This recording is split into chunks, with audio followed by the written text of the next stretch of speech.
બલદેવ તથા લક્ષ્મણ, વાસુદેવ વગેરેનો જન્મ. અજય રાજાનો મોટો પુત્ર અનંત રથ હતો. તેને વ્રત ગ્રહણ કર્યું હતું, તેથી બીજો દશરથ નામે પુત્ર હતો. તે રાજ્યાધિપતિ થયો.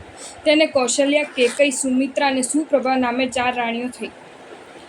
એક વખત કૌશલ્યાએ ગજ, સિંહ, ચંદ્ર અને સૂર્યના સ્વપ્નોથી સૂચિત એવા રામ અથવા પદ્મ નામના બળદેવ પુત્રને જન્મ આપ્યો.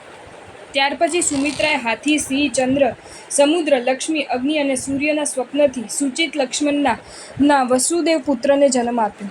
કેકઈએ શુભ સ્વપ્નથી ભરત નામના પુત્રને અને સુપ્રભાએ શત્રુઘ્ન નામના પુત્રને જન્મ આપ્યો.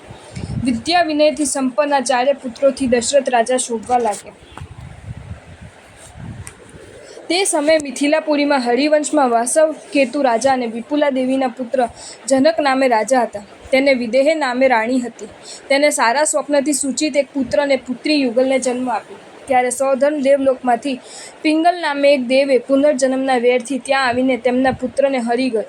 પરંતુ પછી દયા આવતા તેને કુંડલ વગેરે આભૂષણો પહેરાવી વૈતાળીય ગિરિના વનમાં મૂકીને ચાલ્યો ગયો. તે વખતે રત્નપુર નગરનો સ્વામી ચંદ્રગતિ નામે વિદ્યાધર ત્યાં આવ્યો હતો. તેણે તે બાળકને લઈ પોતાની પત્ની પુષ્પવતીને સોંપ્યો. તે પુત્રના શરીરમાં પ્રભાનું મંડળ હતું, તેથી તેનું ભામંડલ એવું નામ પડ્યું. અહીં મિથિલા નગરીમાં જનક રાજા પુત્રને નહીં જોવાથી ખેદ પામે. સર્વત્ર શોધ કરાય, પણ તેને પોતે પતો લાગ્યો નહીં. પછી કેટલાક કાળે શોકરહિત થઈ પુત્રીનું સીતા નામ પાડ્યું. સંપૂર્ણ યૌવનવાળી પુત્રીને વરને યોગ્ય જોઈ જનક રાજાએ તેના સ્વયંવરના નિશ્ચય કર્યો. પણ તે સમયે માતરંગ વગેરે મલેચ્છો લોકોને પીડા કરતા જનક રાજાના દેશમાં ઉપદ્રવ કરવા લાગ્યા. જનક રાજાએ મિત્રતાના નાતે આ વૃત્તાંત દૂત મોકલી દશરથ રાજાને જણાવ્યું. તે સાંભળી યુદ્ધ કરવા જતાં દશરથ રાજાને અટકાવી રામ પોતે ત્યાં ગયા અને યુદ્ધ કરીને તે શત્રુઓને ભગાડ્યા. રામના પરાક્રમથી હર્ષ પામેલા જનક રાજાને પોતાની પુત્રી સીતા રામને આપવાની ઈચ્છા થઈ. તે વખતે યોગાનુયોગ નારદ ત્યાં આવ્યા. તેની વિચિત્ર મૂર્તિ જોઈ સીતા ભય પામીને નાસી ગઈ. એટલે કોલાહલ કરતી દાસીઓએ ભેગી થઈ નારદને ગળેથી અને શિખાથી પકડી ઘરમાંથી કાઢી મૂક્યા. તેથી નારદને કોપ ચડ્યો. એટલે તેને સીતાનું રૂપ એક વસ્ત્ર ઉપર ચિતરીને તે ચંદ્રગતિના પુત્ર ભામંડલને બતાવ્યું. ભામંડલ સીતા પોતાની બહેન છે એમ ન જાણતો હોવાથી કામ વિહલ થયો. ચંદ્રગતિએ પુત્રના ઉદ્વેગનું કારણ જાણીને ચપલ ગતિ વિદ્યાધર પાસે જનક રાજાનું હરણ કરાવી પોતાના પાસે બોલાવ્યો અને પ્રીતિથી તેની પાસે સીતાની માંગણી કરી. ત્યારે જનક રાજાએ કહ્યું કે મેં દશરથના પુત્ર રામને સીતા આપેલી છે. તે સાંભળીને ચંદ્રગતિ બોલ્યો, હું સીતાને હરણ કરવા સમર્થ છું. તે છતાં સ્નેહની વૃદ્ધિ થાય તેવું ધારી તમને અહીં બોલાવીને મેં સીતાની માંગણી કરી છે. તો હવે મારી પાસે વજાવર્ત અને અર્ણાવર્ત નામે 2 દિવ્ય ધનુષ્યો છે.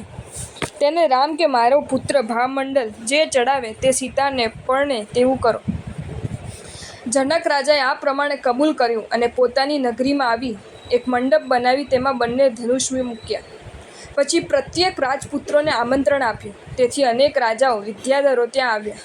જનકે સર્વ રાજાઓને યથાયોગ્ય માન આપ્યું અને રામાદિકના પિતા દશરથને વિશેષ માન આપ્યું. પછી શુભ દિવસે પ્રાતકાલે સર્વ રાજાઓ મંડપમાં યથાયોગ્ય સ્થાને બેઠા. સીતા પણ સુંદર વેશ પહેરી મંડપમાં આવી. પછી રાજકુમારો ધનુષ્યને ઉપાડવા લાગ્યા, પણ ઉપાડવામાં જ અસમર્થ થતાં લજ્જાથી મુખને નીચું કરીને રહ્યા. તે વખતે શ્રી રામે મંચ ઉપરથી ઉતરી લીલા માત્ર વડે ધનુષ્યને હાથમાં લઈ કળચ ઉપર ચડાવ્યું. ત્યારે પુષ્પની વૃષ્ટિ થઈ અને સીતાએ રામના કંઠમાં વરમાળા આરોપણ કરી. લોકોએ હર્ષધ્વનિ કર્યો. પછી બીજું ધનુષ્ય લક્ષ્મણે ચડાવ્યું. એટલે ત્યાં આવેલા વિદ્યાધરોએ તેમને પોતાની 18 કન્યાઓ આપી. શુભ દિવસે રામ અને સીતાનો વિવાહ થયો. ભરતકુમાર કનક રાજાની પુત્રી ભદ્રાને પરણ્યો. પછી જનકની અનુમતિ લઈને દશરથ રાજા 4 પુત્રો સાથે પોતાના નગરે ગયા અને બીજા રાજાઓ પણ સ્વસ્થાને ગયા. એક વખત દશરથ રાજાએ એક વૃદ્ધ સેવક સાથે પોતાની પટરાણી સુમિત્રાને, કૌશલ્યાને જીનસ્નાત્રનું જલ મોકલ્યું અને બીજી રાણીઓને દાસીઓ સાથે મોકલાવી.